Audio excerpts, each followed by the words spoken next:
Friends, எல்லாருக்கும் வணக்கம். இன்றைக்கி வந்து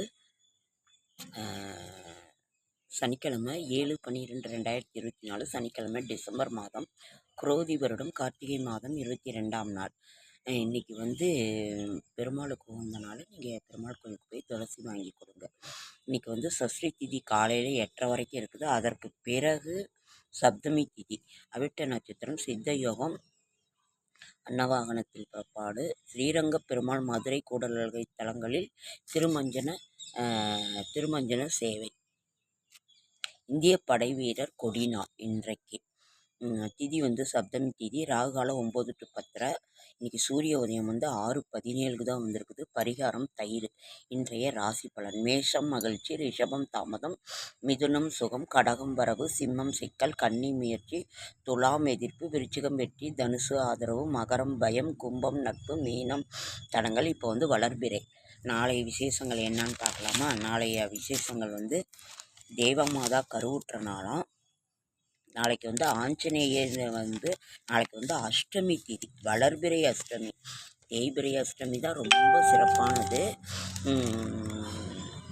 அதாவது தேய்பிறை அஷ்டமி தான் வந்து காலபைரவருக்கு உகந்த. வளர்பிறை அஷ்டமியில் போய் நீங்கள் சுவாமியை பார்க்கலாம்.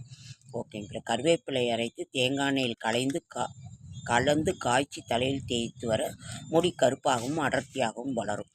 அதே மாதிரி செம்பருத்தி இலையை போட்டாலும் நல்லா வளரும். அப்புறம் வளர்ச்சியை நோக்கி நடைபோட்டு வரலாற்றில் இடம் பிடி. வழுக்கை விழுந்திருந்தால் மருதாணி பூவை தேங்காய் எண்ணெயில் ஊற வைத்து வெயிலில் காய வைத்து தினமும் தொடர்ந்து தேய்த்து வர முடி வளரும். ரொம்ப நல்லாயிருக்கும் ஃப்ரெண்ட்ஸ். இன்றைக்கி வந்து ஓகே. செடியாய வல்வினைகள் தீர்க்கும் திருமாலே, நெடியானே வேங்கடவா, நின் கோயிலின் வாசல் அடியாரும் வானவரும் அறம்பெயரும் கிடந்து இங்கும் படியாய் கிடந்து உன் பவளவாய் காண்பேனும். இன்னைக்கு வந்து 22/7 கார்த்திகை சஷ்டி. சூரிய விரதம் பல சப்தமின்னு போட்டிருக்கோம் ஃப்ரெண்ட்ஸ். சூரிய விரதம் பல சப்தமி. நாளைக்கு வந்து துர்காஷ்டமி, பவன சப்தமி, விஜயதசமி. ரொம்ப விசேஷமான இது இருக்குது. நம்மளாம் வீட்டை சுத்தம் பண்ணிக்கிட்டு திருக்கார்த்திகைக்கு ரெடி ஆகிக்கிட்டு இருக்கிறோம். திருவண்ணாமலை தீபம் வந்து பரணி தீபம் வந்து 27ஆம் தேதி வியாழக்கிழமை. 27ஆம் தேதி வியாழக்கிழமை பரணி தீபம். 28ஆம் தேதி வந்து வெள்ளிக்கிழமை டிசம்பர் 13. 28ஆம் தேதி வந்து திருவண்ணாமலை திருக்கார்த்திகை தீபம். பிரதோஷம் அன்னைக்கே வருது. திரையோதசி திதி கிருத்திகை விரதம். அதற்கு பிறகு வந்து சர்வாலய தீபம் சனிக்கிழமை. சனிக்கிழமை வந்து சர்வாலய தீபம். பௌர்ணமி பூஜையும் இருக்குங்க. தத்தாத்ரேய ஜெயந்தி 29ஆம் தேதி சனிக்கிழமை. மாத நரசிம்ம சதுர்த்தி, மந்தரோகிணி, திரிபுர பைரவி ஜெயந்தி நள்ளிரவு. அவ்வளோ சிறப்பு வாய்ந்த ஒரு நாம் தீபத்தை வந்து இது பண்ணிகிட்ருக்கோம். இன்றைக்கி நம்ம ஒரு புதிய தகவல் என்னன்னா, வாஸ்து புருஷ லக்ஷணம், அதாவது வாஸ்தவமான வாஸ்து சாஸ்திரம். ஹரி ஓம் நமஸ்தே வாஸ்து புருஷாய சகல மிருத்யு பூத்த பிரேத அதிபாய சகலானந்த பூஷணாய நமக. வாஸ்து புருஸ்து ஸ்தோத்திரம். வாஸ்து புருஷன் ஸ்ரீ பகவான் ஸ்ரீ நாராயணனின் அம்சம். எவ்வாறெனில் இவ்வுலகில் பூவுலகில் காணப்படும் அனைத்து பொருள்களுமே வஸ்து என்று சொல்கிறார்கள். அதற்கு அதிபதியே வாஸ்து புருஷன். ஆகவே புருஷோத்தமன் எனப்படும் ஸ்ரீமத் நாராயணே வாஸ்து புருஷன் என்று அழைக்கப்படுகிறான். ஸ்ரீமத் நாராயணனின் தொப்புளிலிருந்து படைக்கும் கடவுளாகிய பிரம்மா உற்பத்தியானார். ஆகவே வாஸ்து புருஷனின் வயிற்று பகுதியாக மையத்திற்கே பிரம்மஸ்தானம் என்று அழைக்கிறோம். மேலும் வாஸ்து புருஷனுக்கு 8 திசைகளிலும் காலவர்களாகிய அஷ்டதிக் பாலகர்கள் காவல் புரிகிறார்கள். அவர்கள் பின்வருமாறு: இந்திரன் கிழக்கு, இவரே கிழக்கு திசைக்கு அதிபதி.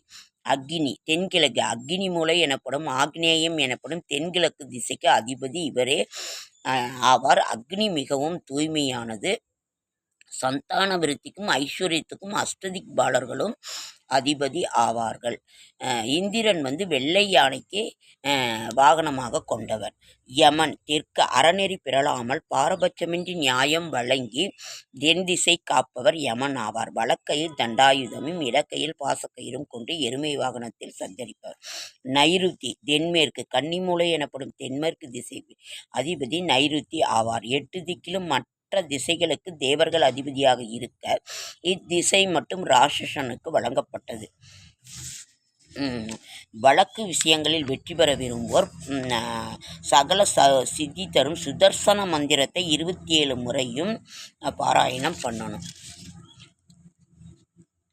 பரீட்சையில் வெற்றி பெறணும்னா லக்ஷ்மி ஹயக்ரீவர் தியானம் செய்ய வேண்டும். வாஸ்து குறிப்புகள். வருணன் வந்து மேற்கு திசைக்கு அதிபதி, மலைக்கு அதிபதியான வருணன் ஆவார். வாயு வடமேற்கு, இவர் வாயு மூலை எனப்படும் வடமேற்கு திசைக்கு அதிபதி ஆவார். இவர் எப்போதும் நகர்ந்து கொண்டும் அலைந்து கொண்டும் இருப்பார். குபேரன் வடக்கு, குபேர மூலை எனப்படும் வடக்கு திசைக்கு அதிபதி ஆவார். ஈசானன் வடகிழக்கு, ஈசான்யம் திசை எனப்படும் வடகிழக்கு திசைக்கு ஈசானான் ஆவார். இத்திசை மிகவும் புனிதமானது.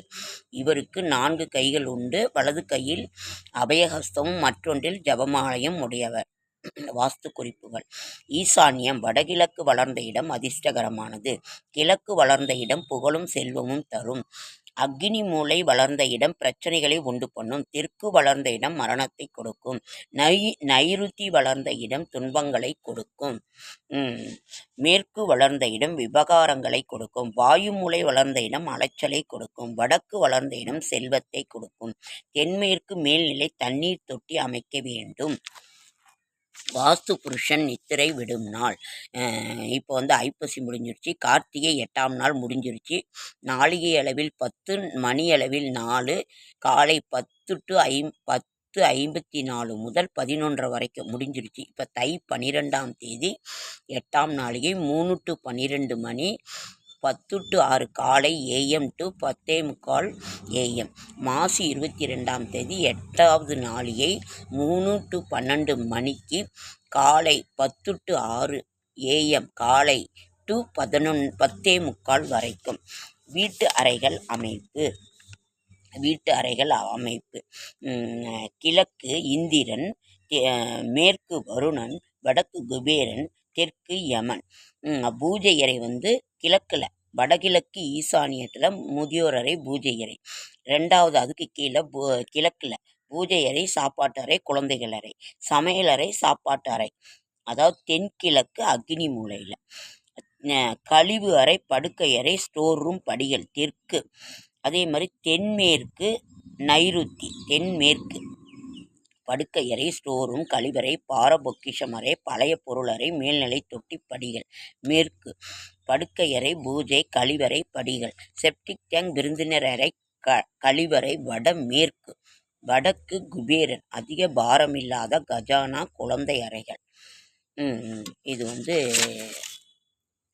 வாஸ்து புருஷனானவர் புரட்டாசி, ஐப்பசி, கார்த்திகை மாதங்களிலே கிழக்கே சிரசாகவும், மார்கழி, தை, மாசி மாதங்களில் தெற்கே சிரசாகவும், பங்குனி, சித்திரை, வைகாசி மாதங்கள் மேற்கே சிரசாகவும், ஆனி, ஆடி, ஆவணிங்க வடக்கே சிரசாகவும்.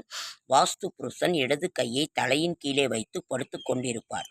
அவர் திருஷ்டி பக்கமாவது கால் பக்கமாவது வீடுகள் கட்டுவது தவிர்க்கப்பட வேண்டும். ராசியான வீட்டு வாசல். மேஷம், சிம்மம், தனுசு ராசிக்காரர்களுக்கு கிழக்கு வாசல் பார்த்த வீடும், ரிஷபம், கன்னி, மகர ராசிக்காரர்களுக்கு தெற்கு வாசல் பார்த்த வீடும், மிதுனம், துலாம், கும்பராசிக்காரர்களுக்கு மேற்கு வாசல் பார்த்த வீடும், கடகம், விருச்சிகம், மீன ராசிக்காரர்களுக்கு வடக்கு வாசல் பார்த்த வீடும் ராசியான வீட்டு வாசல் பகுதியாகும். அதே மாதிரி ஒவ்வொருத்தரோட ஜாதகத்தில் ராசிக்கும் லக்கணத்துக்கும் 4ஆம் வீடு, அந்த ராசி சக்கரத்தில் பார்த்திங்கன்னா தெரியும், கிழக்கு மேற்கு வடக்கு கிழக்குன்னு போட்டிருக்கோம். அதுக்கு உண்டான ராசிக்கும் லக்னத்துக்கும் 4ஆம் வீடு எந்த திசை வருதோ அந்த கிழக்குலையும் நீங்கள் வந்து வீடு வந்து வாசல் அமைக்கலாம். அப்புறம் வந்து எண் கணிதம் இருக்குது, அது அப்புறம் நம்ம பார்க்கலாம். நேற்று வந்து உச்ச மேசமாக ஆட்சிங்கிறது இதை பார்த்தோம். இன்றைக்கி வந்து இந்த வீட்டினோட அமைப்பு பார்த்தோம். எப்போவுமே கிழக்கு வந்து கிழக்கு பார்த்த வாசல், வடக்கு ஒவ்வொருத்தருக்கும் என்ன இதுவோ அதை நீங்கள் அமைச்சு இது பண்ணுங்கள். இதுதான் வீட்டினோட வாசல். இது நம்ம கிழக்கு பார்த்து நின்று சமைச்ச மாதிரி தான் இது வைப்பாங்க. பூஜை அறையும் சாமியை ஒருத்தர் கிழக்கு பார்த்து சாமி தான் வைப்பாங்க. அப்படி முடியாதவங்க வடக்கு பார்த்து வைக்கலாம். பீரோவும் அப்படி தான் வடக்கு பார்த்து கிழக்கு பார்த்து இருக்கணும். அப்போ தான் செல்வம் சேரும். அப்புறம் நம்ம பூஜை அறையை அப்படி வச்சுக்கிட்டோம்னா தான் ரொம்ப ரொம்ப ரொம்ப நல்லது. தீபம் இப்போ தீபம் வந்துருச்சு. எவ்வளவு தீபம் உங்களால் ஏற்ற முடியுமோ அவ்வளவு தீபம் ஏற்றுங்கள். வீடு எப்பொழுதும் ஒளிமயமான மிகுந்து நல்ல சுபிட்சத்தை தரட்டும். நம்ம கஷ்டம் எல்லாம் தீர்ந்து இருளை கொடுக்கின்ற ஒளியினோட இதை நான் மகாபாரதத்திலேயே ஒரு கிருஷ்ணர் கேட்குறாரு. அப்போ ஒரு அறையை நீங்கள் ஒரு இடமில்லாத ஒரு பொருளை நிரப்பணும்னு கிருஷ்ணர் கேட்குறாரு. அப்போ போய் துரியோதனன் வைக்குப்பல்ல போரை போட்டு எல்லாத்தையும் அடைக்கிறாரு. அடைச்சி அவரால் முடியல. ஆனால் அர்ஜுனன் ஒரு விளக்கை மட்டும் ஏற்றி அந்த ஒளி நிறைந்த அந்த ரூமை மாற்றிடுறாரு. இதுதான் ஒளியினோட பெருமை. கிருஷ்ணரே மகாபாரதத்தில். அதனால் இன்றைக்கு நாம் வருகின்ற கார்த்திகை தீபத்தில் விளக்குகளை எவ்வளவு ஏற்ற முடியுமோ ஏற்றி, ஆனால் ரொம்ப அனல் தெறிக்க விட வேணாம். விளக்கேற்றி நீங்கள் சமையலறை, கிச்சன், அடுப்பு, பாத்ரூம் எல்லா இடத்துக்குமே வைக்கணும். அங்கேயும் ஒரு விளக்கு வச்சு நம்ம இது பண்ணுங்க. அனைவருக்கும் கார்த்திகை தீப திருநாள் நல்வாழ்த்துக்கள். அடுத்த வீடியோவில் சந்திக்கலாம். என்னோடய ஷார்ட்ஸ் வீடியோ பார்க்குற அனைவருக்கும் என்னுடைய மனமார்ந்த நன்றி. என்னோட லைக் பண்ணுங்கள், ஷேர் பண்ணுங்கள், கமெண்ட் பண்ணுங்கள், சப்ஸ்கிரைப் பண்ணுங்கள். என்னால் முடிந்த ஆன்மீக தகவலை தரேன். இன்னும் ஒரு 2 டேஸில் ஒரு நல்ல வேறு ஒரு மகிழ்ச்சியான ஒரு புதிய இதை நான் சொல்கிறேன். ஓகே.